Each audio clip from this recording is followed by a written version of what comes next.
Ikaw, spit or swallow? Pag sobrang mahal ko, igagargle ko pa.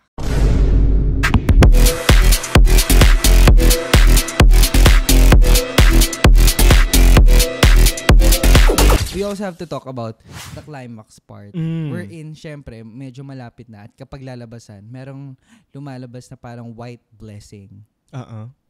Anong tawag doon? Shumot? What's that? Modtakils? Ano yun? Modtakils? Parang skincare. Cetaphil. Tsaka di ba kailangan mo ng protein sa gym mo? So, protein source siya. Oo, protein Paano source. mo nalaman na protein source siya? Napag-aralan namin sa science dati. Wow! Ikaw ba, kapag halimbawa, lalabasan, one of the indication is kung ano yung nilalabas mo, gaano karami, kung gaano ka ka-healthy. Oo. Ikaw kapag nilalabasan ka, marami ka ba nilalabasan? Depende kung gaano ka Elsa ka dun sa partner mo. Ganun yun? Sa akin ganun na. Ewan ko, ganun ba sa iba? Parang kung hindi ka masyadong na-satisfy, konti lang. Pero kung na-satisfy ka, marami. Hindi ba sa'yo Paano ganun? kapag nabitin naman? Pag nabitin, yung hindi lumabas totally. Hindi. Yung tipong parang gusto nyong pigilan, kaya pipigilan, pero dahil hindi mo na napigilan, lumabas na siya, nabitin. Masakit. Masakit yun, diba? Masakit yung ganun. Sa iba, hindi masakit? O hindi ka nabibitin? Hindi ko rin masagot. Kasi may mga nagsasabi na bibitin at tawag nila doon blue balls. Pero ikaw, depende sa kung gaano ka ka-Elsa. Oo, ganun karami. Tapos minsan kung gaano ka kalapot, minsan naman medyo matubig, sobrang puti, medyo gray. Ikaw, sa'yo, ano? Sa akin, depende naman kung gaano katagal yung gap. Pag matagal yung gap, bago ka ulit na ganun, malapot. Pero kung parang everyday or regular, malab now.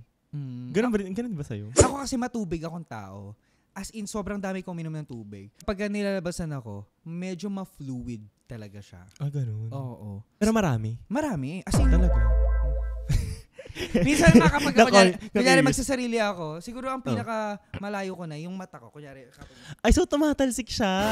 Ay, so ikaw ba, tumatalsik ba sa'yo? Oo, may mga hindi Oo, meron yung ganun eh. Yung parang nagpo-flow lang. Ikaw ba, pag may ka-someone ka na gaganunin, tapos konti lang, nagtatampo ka ba if ever man? Ay, hindi ka masyadong nasatisfy sa akin. May ganun ka bang thought? Iniisip ko, kailan ka huling nagjakol?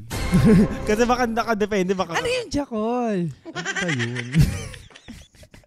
Hayop ka. Kasi ganun yung ex ko dati. Pag konti lang, nagjakol ka kanina, no? So, ibig sabihin, halimbawa, kunyari, nagjakol yung ex mo, and ngayon, konti lang yung nilabasan niya, ma-offend ka ba in some type of way na parang, bakit mo ginawa yan nang wala ako? Ganon? Hindi. Kasi hindi siya nagjajakol nang wala ako eh. Ako lang. Talaga? At tapos kunyari, gagawin mo yun, iniisip mo pa rin siya? Oo. Or minsan, hindi. Kung hindi, ano iniisip mo? Nung break na kami, para pa rin kami magjowa. Nung break na kami, hindi na siya yung iniisip ko minsan. Pero nung kami, iniisip ko siya lagi. So, kung hindi nga siya, alin ang iniisip mo? Minsan yung mga nanonood sa ex. Ay, nanonood ka? Oo. Hindi ka ba nanonood sa ex? Sinong gusto mo doon? Sa mga alter? Sino mong Ay, may bago akong napanood. Nirecommend ng friend ko. Sino? Anong pangalan nun? Si Cheating Madness. Nirecommend ng friend ko. Sino friend? Julian, pangalan niya. Grabe yun. Actually, sobrang thankful. Life-changing yung sinuggest niya sa akin. Kasi tarinig kong i-binge watch tsaka i-movie marathon yung mga... Grabe naman. Oo. Parang ito na yun. Ikaw, during your times, saan mo siya pinuputok? Sa labas, sa loob? Sa labas? Kasi kami nung ex ko, hindi kami nag-fuck. Side-side lang. Side-side lang. Oo, so, sa labas. baby lang. Sabihin natin sa labas. Gusto mo ba sa chest niya? Gusto mo sa sarili mo lang? Pag ako gusto ko sa mukha, ikaw yung lalabasan sa mukha niya. Pero pag siya lalabasan, ganun din. gusto mo sa mukha mo? Oo, kahit sa bibig. Spit or swallow? Pag jowa ko, tsaka pag mahal ko, swallow. So pag hindi mo mahal? Pag hindi ko mahal, hindi. Spit lang? Oo, kaya face. Ikaw, spit or swallow? Pag sobrang mahal ko, igagargle ko pa. Ganun pa? Or parang kapapakita mo pa sa kanya bago mo lulok. Tapos ikikis pa. Tapos ituturo mo sa kabilang labi niya. Oo, tsaka babalik niya sa'yo. Ang baboy! Ilan na yung nalunok mo? I mean, hindi naman makakount ang sperm. Hindi ilang beses. Ilang tao na yung nalunokan mo? Siguro, So we're talking about body count na eh. Hindi body count yung nalunok mo kasi meron kang body count na hindi mo nilunok, diba? Hindi ko alam eh. Kasi kunyari, dati yung ex-partner ko, multiple times we did it. So counted siya as one? Kasi isang tao lang siya? Hindi siya counted as one. Isipin mo maraming beses namin ginawa. So ibig sabihin, maraming beses. Hindi, ang tinatanong ko, ilang tao na yung nalunukan mo ng tamod? Ano yun? Siguro bilang sa daliri lang. Daliri. Bilang sa daliri kasama yung sa paa. Mga around less than 8, yung mga gano'n. Ikaw ba? Isa lang, jowa ko lang. Tapos Doris hindi. Jowa ko lang talaga. Jowa mo na talaga. Oo, yung ex ko. Shoutout sa ex ni Benjo Jack kung nanonood ka.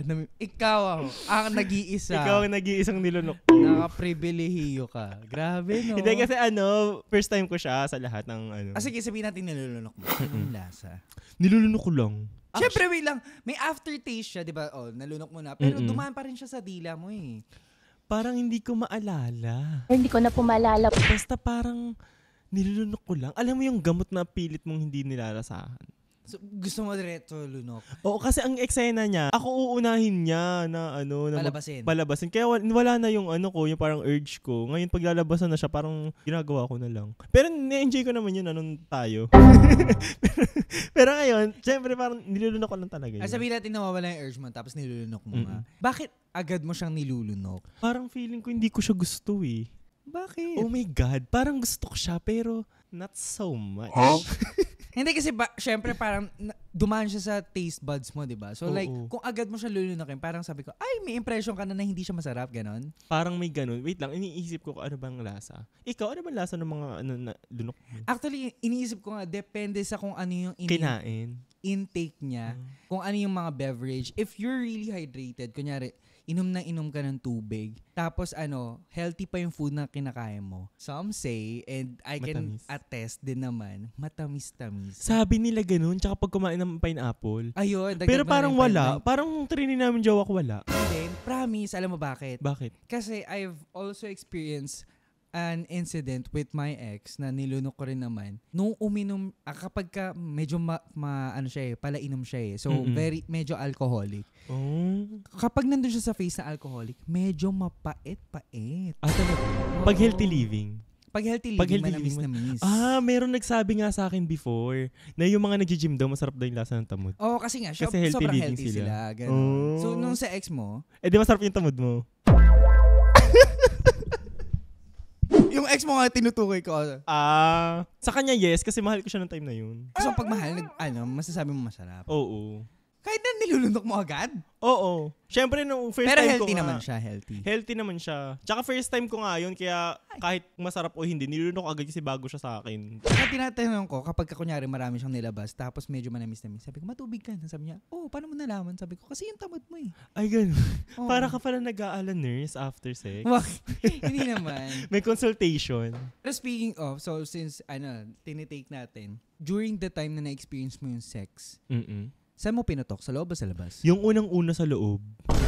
Ay, talaga. May protection? Wala. Ay! Walang anything. Okay. Tapos Cetaphil pa yung gamit. Ay, so sobrang dulas nito. Oo. Actually, hindi nga masyadong madulas. Pinapaulit-ulit namin kasi tutuyo. Hindi kasi hindi naman talaga lubricant ang Cetaphil. Hindi naman mahapde or what? Sa part ko hindi. Ewan ko sa kanya. Syempre, siya yung bottom, diba? Oo. Ay, so top ka nun. Regarding dito guys, let's practice safe sex. Actually. Okay. Let's practice safe sex in the most cautious way kasi syempre part of it nandun yung stigma na dahil nga sa gay men stunts kaya dumadami yung HIV positive cases. Oo. So which is hindi naman din natin made-deny kasi maraming gay men dito na very, very active din when it comes to their sex life. Pero let's also be safe din. So, dyan na papasok yung HIV test and protection. Kailan ka muling nagpa-test? Sabay tayo. Sabay tayo sa sale nun. Nagpa-test ako. Guys, negative ako sa sale kami nagpa-test nun. Marami dyang non-government organization na pwede kayo pumunta. Tapos, libre lang guys yung magpa-HIV screening, di ba? All you have to do is inquire, mag-book kayo ng appointment. Meron dyan online, sobrang dami. Or kaya kung nahihiya kayo, pwede rin kayo mag-self-test kit. Check nyo na lang talaga online. Tsaka meron din kumuha doon ng PrEP. Ay, oo, yung PrEP. So guys, there's nothing wrong naman kung kayo ay magiging sexually active. Who are we to judge? Pero, when you do it, syempre, cantot responsibly. Yes. Alam mo ba, actually, share ko lang. Nagpa-test kami ni Julia ng HIV. Nag-negative ako. Tapos, kumuha kami ng PrEP. Hindi ko pa na-open yung PrEP kasi hindi pa ako naka-experience ng sex after nating magpa-test. Okay. Single ako, guys. And you can be safe and also malandi. Pero di namin in-encourage na maging malandi kayo kagaya. Yeah. Yan. Visit.